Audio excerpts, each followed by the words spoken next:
भाईजान ये क्या हुआ? भाईजान ये क्या हुआ? हार गए, हार गए। कोई बात नहीं, अभी इंडिया से भी हारोगे। रुको, बात करते हैं इस मैच की। चैंपियन ट्रॉफी का पहला मैच हुआ New Zealand versus Pakistan. As usual सबको पता था न्यूजीलैंड जीतने वाली है। वैसे भी इन्होंने 3 मैच लगातार हारे हैं। अभी जो सीरीज हुई थी अभी पाकिस्तान के अंदर, ट्राई सीरीज, न्यूजीलैंड से ये एक ग्रुप मैच हारे, फिर ये फाइनल मैच हारे, अब ये तीसरा मैच हार गए। कोई बात नहीं, कोई बड़ी बात नहीं है इनके लिए। पहली बात तो इन्होंने जो इतना तमाशा मचाया हुआ चैंपियन ट्रॉफी का कि हमारे देश में हो रही है, इंडिया नहीं आ रहा है, ये है वो है, तो तुम्हारी फ्लड लाइट पहले ठीक करा लो। हमारे यहाँ पर इंडिया में कॉर्पोरेट लेवल के जो टूर्नामेंट होते हैं, ऐसी लाइट होती है रात में, जैसी तुम्हारे यहाँ पाकिस्तान में है। चलो पर्सनल नहीं जाते हैं इस चीज में, मैच में की परफॉर्मेंस पे आते हैं। पाकिस्तान ने टॉस जीता, सोचा इस बार हम न्यूजीलैंड को 250 से पहले रोक लेंगे, क्योंकि न्यूजीलैंड ने इन्हें फाइनल में 250 से पहले रोक लिया था। पर क्या हुआ, इनके बॉलर तो महान हैं ही इतने। वैसे भी इनकी स्ट्रॉन्ग बॉलिंग लाइनअप है, शाहिन अफरीदी, हारिस राव और नसीम शाह। मुझे लगता है कि इस टाइम पाकिस्तान के अंदर इनसे तेज बॉलर, इनसे अच्छे बॉलर नहीं है। इस टाइम तो नहीं है, वो तीनों खेल रहे थे। और साथ में न्यूजीलैंड के अगर बॉलर देखा जाए ना, तो साउदी है ना ट्रेंट बोल्ट, ये दोनों होंगे ही नहीं। और लोकी फर्ग्यूसन इंजर्ड है, तो वो भी अनअवेलेबल है। अब यंग बॉलर थे, उनकी बॉलिंग देखो और इनकी देखो, वो ये अपनी पिच पे खेल रहे हैं, 150 की स्पीड, छक्के खा रहे हैं सामने के, फ्लैट छक्के खा रहे हैं। कोई बात नहीं। न्यूजीलैंड ने पहली बैटिंग करी, विलियम, या लड़के ने क्या ही बैटिंग करी है। मतलब मुझे उम्मीद नहीं थी विलियम इतना अच्छा खेलेगा। कॉनवे से मैं उम्मीद कर रहा था, लेकिन कॉनवे ने जो ओवर खेला नसीम शाह का, वो सेकंड ओवर था, कॉनवे का वो पहला ओवर था। मतलब मुझे लगा कि नसीम शाह बहुत अच्छी बॉलिंग कर रहा है, लेकिन नहीं, विलियम अच्छी बैटिंग कर रहा था हर बॉलर के अगेंस्ट। और कॉनवे बता रहा था कि नहीं, ये सामने वाले बॉलर बहुत तगड़ी बॉलिंग कर रहे हैं। ऐसा कुछ नहीं था। स्पिनर आया, डंडा उड़ा दिया, बोल्ड होने की नहीं थी, कॉनवे चला गया, कोई नहीं। फिर आया केन विलियमसन, उससे उम्मीद थी, मुझे लगा था वो सेंचुरी मार ही देगा, वो भी ऐसी पिच पे, पर वो 1 रन पे आउट हो गया। कोई नहीं, महान बल्लेबाज है, वापसी कर लेगा। अब आया डेरिल मिचेल, ये फॉर्म में है, टॉप 10 में ओडीआई बैटिंग रैंकिंग में। लेकिन इसने अपने गेम के जो नेचर है उसके अगेंस्ट जाके शॉट खेला, वो भी 10 रन के अंदर ही। हारिस राव को सामने से छक्का मारने की कोशिश में था, नहीं लगा इससे शॉट, और ये कैच आउट हो गया। फिर आया टॉम लैथम, इससे मुझे उम्मीद नहीं थी, लेकिन टॉम लैथम ने क्या बैटिंग करी है। 100 रन के अंदर 3 विकेट न्यूजीलैंड की हो गई थी। उसके बाद विलियम और टॉम लैथम, भाई 193 पे जाके इनकी चौथी विकेट गिरी है। ऐसी बैटिंग थी इनकी। और विलियम तो यार, मतलब उसके साथ तो इतने 3 विकेट गिरने के बाद भी वो इतना अच्छा खेल रहा था। सामने विकेट जा रही है, पर उसका बैट नहीं रुक रहा था। टॉम लैथम को तो चलो सामने से एक बना बनाया बैट्समैन मिला हुआ था, पर टॉम लैथम की जैसे कि फॉर्म चल रही थी, उस हिसाब से वो बहुत अच्छा खेला। इस स्ट्राइक रेट से वो बहुत कम खेलता है लिमिटेड ओवर में, लेकिन वो बहुत अच्छा खेला। विलियम ने जब सेंचुरी मार ली, तो उसको लगा कि अब ऐसा स्कोर बनाया जाए जो पाकिस्तान नहीं सोच सकता, या पाकिस्तान वहां तक नहीं पहुंच सकता। पाकिस्तान ने क्या किया था कि 350 रन चेज कर लिए थे अभी साउथ अफ्रीका के अगेंस्ट। तो शायद न्यूजीलैंड के दिमाग में ये चीज थी कि वो कहीं 300 350 रन चेज ना कर जाए, तो जितने ज्यादा बन सके उतने बनाओ। लेकिन विलियम वहां पर आउट हो गया। फिर आया ग्लेन फिलिप्स, यार मतलब क्या ही बंदा, 2 साल से बैटिंग बॉलिंग फील्डिंग सब कुछ कर रहा है। आईपीएल में कॉन्ट्रैक्ट इसको हल्का ही मिल रहा है, पता नहीं क्यों। यही सेम चीज अगर कोई ऑस्ट्रेलिया या इंग्लैंड का प्लेयर कर रहा होता, 7 या 8 करोड़ तो पक्के थे। ये भाई साहब जी अनसोल्ड जाके फिर 1 करोड़ में जा रहे हैं, गुजरात टाइटंस में। चलो अच्छा, कुछ तो, ना ना कुछ से तो कुछ तो है, बेहतर है। चलो, इसने मारे 4 छक्के, मतलब न्यूजीलैंड की साइड से सबसे ज्यादा छक्के हैं। ये बंदा आ रहा है चौथे पांचवें नंबर पर, 4 छक्के मारे हैं। उम्मीद थी नहीं कि ऐसे ऐसे छक्के मार लेगा। मतलब बहुत तगड़ा बैट्समैन तो नहीं कह सकते, पर पावर हिटर है, ठीक है। और हारिस राउफ और शाहिन अफरीदी, इनको ही लपेट चुका था पहली सीरीज के अंदर। तो इनके पास कोई गेम प्लान था ही नहीं कि इसके अगेंस्ट कैसी बॉलिंग करनी है। वो फ्लैट छक्के मार गया।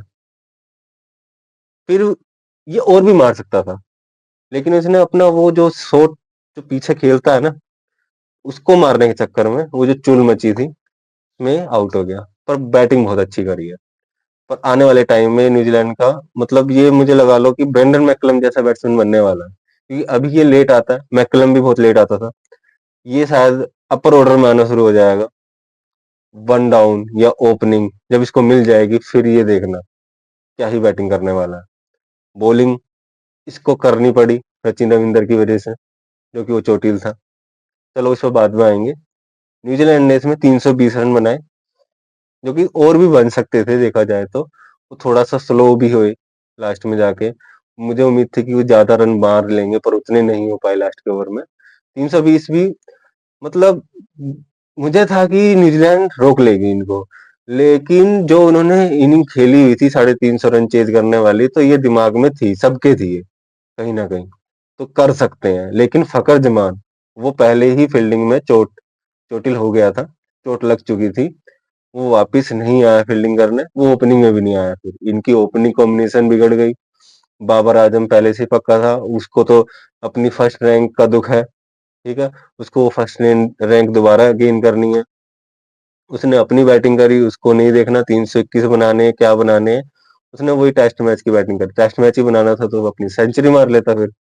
कोई बात नहीं, एक तरफ से विकेट गिर रही है, एक तरफ से बाबर आजम अपनी रन बना रहा है, धीरे धीरे करके। कोई एक्सलेट नहीं दबाना, कुछ नहीं करना, बस अपने शॉट्स खेलने हैं, बाबर आजम के फैंस को खुश करना है, कोई बात नहीं।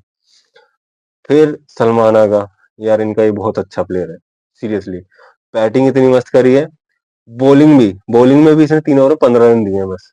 जो हारिस राव का बनाया हुआ था, क्या बनाया हुआ था तुम लोगों को पता है। इतना बनाया हुआ था ना उसका, हारिस राव का, सामने छक्के मार रहे हैं, यहाँ छक्के मार रहे हैं, वहां छक्के मार रहे हैं। सलमान आगा ने तो फिर भी 3 ओवर में 15 रन दिए।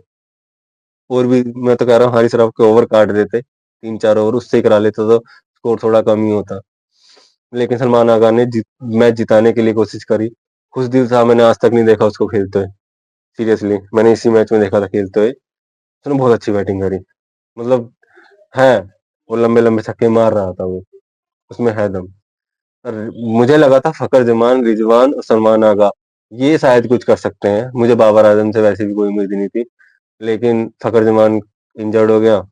वैसे पता नहीं, वो इतनी बड़ी चीज थी नहीं, ऐसा लगा कि बहुत ओवर एज प्लेयर खेल रहा हो। इस हिसाब से उसने अप्रोच दिखाई वो फील्डिंग के बाद, कि मेरे से नहीं हो रहा है। फिर सलमान आगा ने तो देखो अच्छी बैटिंग करी, बाबर आजम ने से उम्मीद ही नहीं थी, उसने वही 61 बनाए हैं 80+ बॉल खेल गए। रिजवान से उम्मीद थी थोड़ी, नहीं हो पाया। कुछ दिल था, आउट ऑफ बॉक्स आया, लेकिन वही 260 रन पे चले गए। वैसे यही होना था वैसे भी। अब क्या है कि अब इनके 50% से भी ज्यादा चांस चले गए हैं चैंपियन ट्रॉफी में खेलने के, आगे अगले राउंड में जाने के। अब इंडिया से जीतने की चाह इनकी दुगनी होगी होगी। पहले तो ये था कि बेशरम की तरह चलो इंडिया से हार गए, कोई बात नहीं, पहुंच जाएंगे। फिर भी अब तुम न्यूजीलैंड से तो पहले ही हार गए, अब इंडिया आएगी। इंडिया का तो भाई पता ही है, वो फॉर्म में हो ना हो, वैसे तो वो फॉर्म में ही है लिमिटेड ओवर में, पर हो ना हो तुम्हें तो वो पेल के ही जाएगी।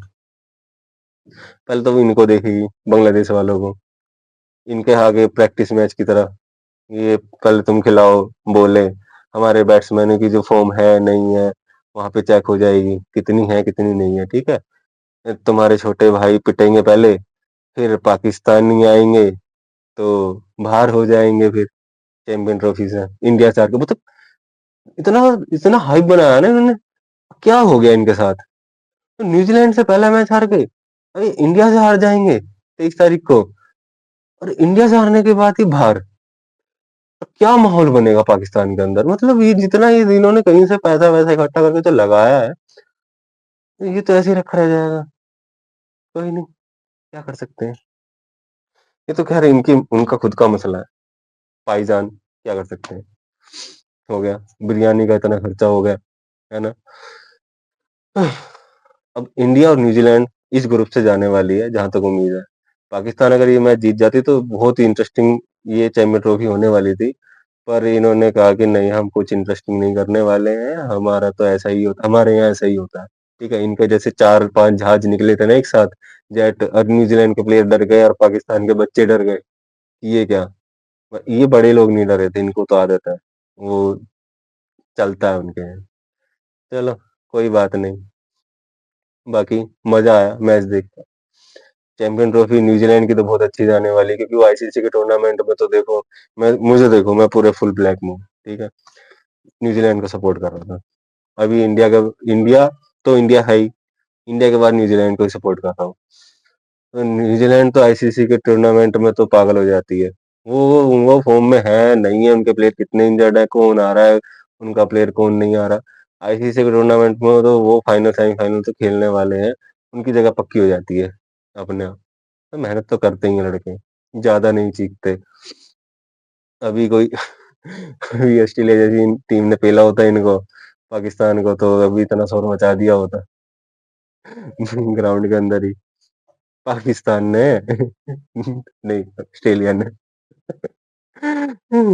चलो यार, नया चैनल है, इसको सब्सक्राइब करो, लाइक करो। आने वाली वीडियो बहुत इंटरेस्टिंग होने वाली है, सीरियसली बहुत इंटरेस्टिंग चैंपियन ट्रॉफी होने वाली है। इंडिया के मैच दुबई में सारे, ये पाकिस्तान में नहीं होंगे, वहां की फ्लड लाइट मस्त होने वाली है। तो देखते हैं क्या होता है। दोनों साथ में रहेंगे, मैं और तुम। और मैं, मुझे आज से कह सकते हो क्रिकेट का सुपर हीरो। और मेरा एक लोगो है, ये क्रिक सुपर हीरो।